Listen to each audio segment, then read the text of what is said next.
le noir est aimé quand il danse, quand il fait du sport, quand il machin, nanana. Et puis quand il commence à prendre de l'intellectualisme, il commence à gêner.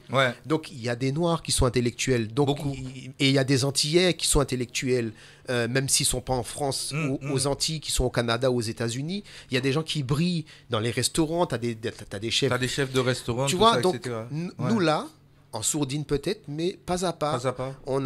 Et à un moment donné, ben, on va arriver à se rendre compte aussi de certaines choses. D'accord. Je pense que c'est ça qui est important. Il y a Eddie Saban qui dit « J'entends, mais je ne partage pas ton avis. » Mais Eddie Saban, il faut que tu puisses développer, s'il te plaît. On ne peut pas être d'accord, ça, on ne te dit pas d'être d'accord, mais il faut que tu puisses développer. Alors, un sujet qui tourne beaucoup sur les réseaux depuis quelque temps. Il se dit que le zouk est mort. Quelle est sa réflexion sur ce sujet? Alors... En fait, non, mais tu sais, en fait, j'aurais souhaité... C'est de l'envers, je Non, mais tu sais, à la limite, j'aurais souhaité qu'on ne me pose pas cette question-là. Se poser cette question-là, c'est déjà une tare pour moi. Faut qu'on arrête de se poser cette question-là, je veux dire. Il faut avancer. Mais je comprends pas pourquoi cette question-là, ça fait 10 ans que j'ai fait de la musique, ça fait 10 ans qu'on me pose la même question. À un moment donné, si le zouk était mort, 10 ans avant, pas là, je dis, déjà. Tu vois, pas prendre héritage, non, parce que c'est un bel héritage. Tu vois ce que je te dis, hein. Donc à un moment donné... le zouk est mort. Pour certains, peut-être. Mais pour d'autres, non. Mais oui, mais parce qu'il y en a qui le disent. Oui, mais pour eux, le zouk est mort. Pour eux, peut-être que le zouk est mort. Il y a le compas qui s'est appuyé sur le zouk. Oui, mais tout ça, c'est... Il faut pas que l'on puisse oublier. Oui, mais tu sais, tout ça, ce sont des sonorités. Et les sonorités, par rapport... C'est pas que le compas seulement, il y a tous les dérivés, tout ça, etc. Exactement. Voilà. Mais pour certains, le zouk est là. Pour d'autres, il est mort. Il n'est pas mort. Et puis voilà, chacun avance avec ça. Moi, pour moi, le zouk n'est pas mort, j'en fais. Je fais ce que je peux dans le zouk, mais j'en fais. Et tu as des artistes qui le font encore mieux que moi. Et ils sont là, et ils brillent, et ils nous représentent. Et tant mieux, j'ai envie de dire. Je te donne ma vie en échange.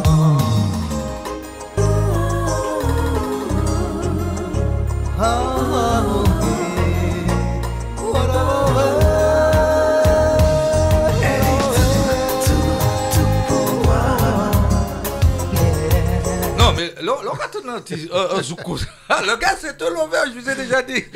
Quand on non, mais écoute, comment il s'appelle, Frédéric Bonani, c'est un sujet qui tourne beaucoup. Voilà. Il se dit, c'est pas lui qui le dit, il se dit. Alors, c'est pour cela que c'est pas lui, c'est d'après ce qu'il entend. Ce qu'il entend, oui, etc. Oui, non, mais c'est pas un jugement de valeur. Non, c'est comment les gens puissent penser. C'est ça, c'est que c'est insensé. Tu sais, c'est comme si les gens te parlent de l'esclavage, d'accord? On a tous bien compris l'histoire, on a tous bien compris, mais à un moment donné, si on veut avancer, il faut qu'on puisse travailler sur l'esclavage. Hein. C'est parce que j'ai travaillé pour le faire connaître, bien évidemment, le faire connaître dans les livres, dans les écoles, manuels, dans les écoles, voilà. Mais arrêter de se censurer par rapport à ça. Et c'est avancer. C'est ça, en fait, qu'on dit. Travailler sur ça, travailler sur son histoire, c'est important. Mais la faire valoriser. Et non pas... toujours être dans le conflit. Se victimiser. Et c'est ça, là, tu vois. Alors, il y a Joël Blanc qui dit... moi j'ai compris ta question, Joël Blanc. D'où vient ton inspiration du cœur?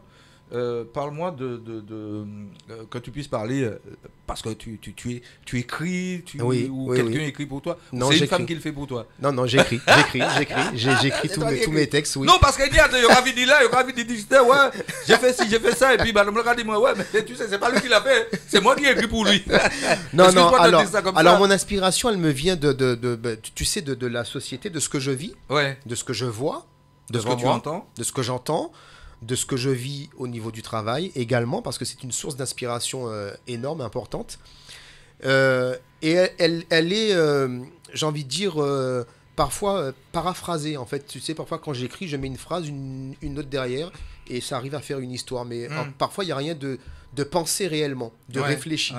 J'essaie de faire des rimes et de trouver les mots qui sonnent bien. Alors, comme je suis métissé, j'essaie de chanter en français et en créole mélangé parce que c'est un petit peu ma marque de fabrique.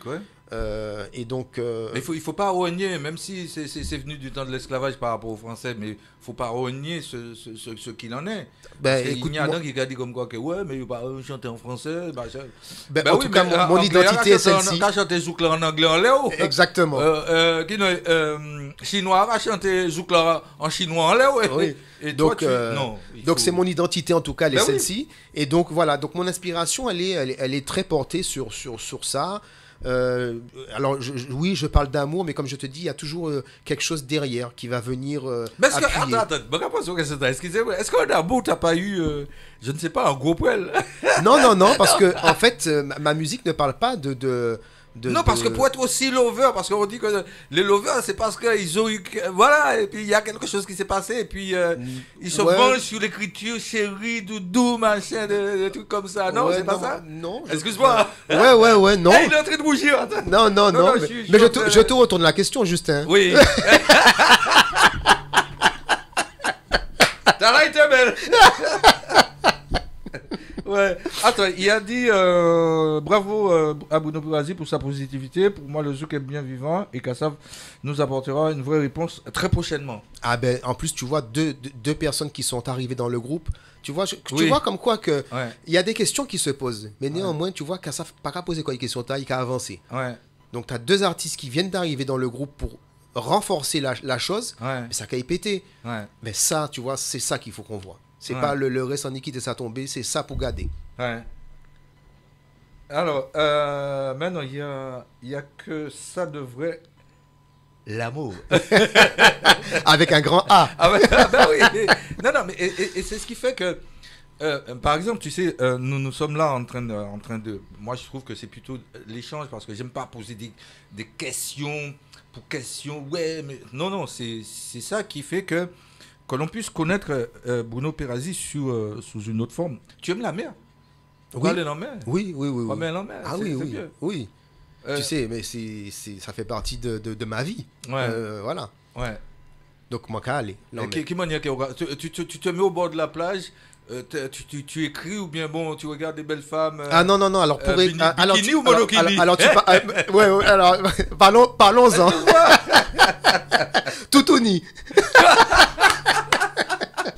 Alors en fait non, pour écrire, tu sais, ça peut être voilà, je prends mon portable là et puis je mets 4 phrases là, je les garde là et puis demain je fais une suite et puis ainsi de suite. Tu fais oui, non, tu n'as pas besoin non, c'est assez rapide. Ouais. Quand t'as l'écriture facile quoi. Oui, j'ai l'écriture facile. Quand je fais un son avec Steve, pareil, je lui envoie le texte ou la mélodie ou voilà, enfin voilà. En général, c'est comme ça. Il n'a pas besoin que tu sois là personnellement. Vous faites les choses. Alors ça dépend. Parfois, ça peut lui aspirer quelque chose parce que moi, je reste très ouvert à tout. Parce que c'est ça la collaboration. C'est aussi d'écouter l'autre puisque c'est un partage de talent. Hein. C'est une fusion. Ouais. Donc il se peut très bien qu'il me dit le truc est super là, mais moi pas qu'à ça là. Ah ouais. Donc si pas qu'à ça là, ben on va faire oui. Oui. Non, soit ça, on va chérie, ou pas besoin de changer. C'est qu'on s'en mais chérie, ou pas besoin de moi. Moi ça qu'à deviner, chérie,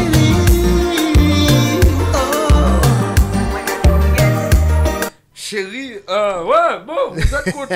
Ah ouais, tu connais ce sujet, le lover, ben... Alors là, tu vois, en fait, ce son-là, c'est pas réellement le texte qui est important. Ouais. En fait, c'est que j'ai fait ce son-là en 2016, donc, et je sortais d'une formation d'1 an en France. Et c'est vrai que j'entendais tout le temps les gens dire « Ouais, Makadou yes, Makadou yes. » Eh ben en fait, c'est ça qui m'a interpellé. C'est pas le texte qui défile, c'est ce rapport à l'autre. Tu sais, comme les gens ils te disent check. Voilà, ça aurait pu être le même. Hein. Ouais. Et puis, ben Makadou yes, et ben voilà, ben écoute, nous river. J'ai fait un texte sur ça, mais c'était plus le refrain qui était. Vivi, bonsoir. Qui était intéressant pour moi de faire. Ressortir, tu vois, un petit peu notre culture, la Makadou yes, tu vois, c'est comme le titre sur le transit, le concept transit, où on dit nous qu'à répondre OP, opérationnel, tu vois, je suis OP. je suis OP, ben moi, dis-moi, manquer en son, et puis ça, paf, m'en fait un texte, et puis voilà. Mais Ça fait c'était. un texte, mais c'est c'était- quelque chose qui... Mais voilà, c'est parce que c'est des choses qui se disent tout le temps chez nous. Tu Mm. vois, tu as pas quelqu'un dans le métropolitain qui a dit OP ou je suis OP ou tu vois, c'est un truc qu'on dit souvent. Donc, tu vois, c'est pour faire ressortir des petits trucs comme ça de notre culture, c'est tout bête. Ouais. Mais c'est simplement ça en fait. C'est une façon, c'est une forme de communication entre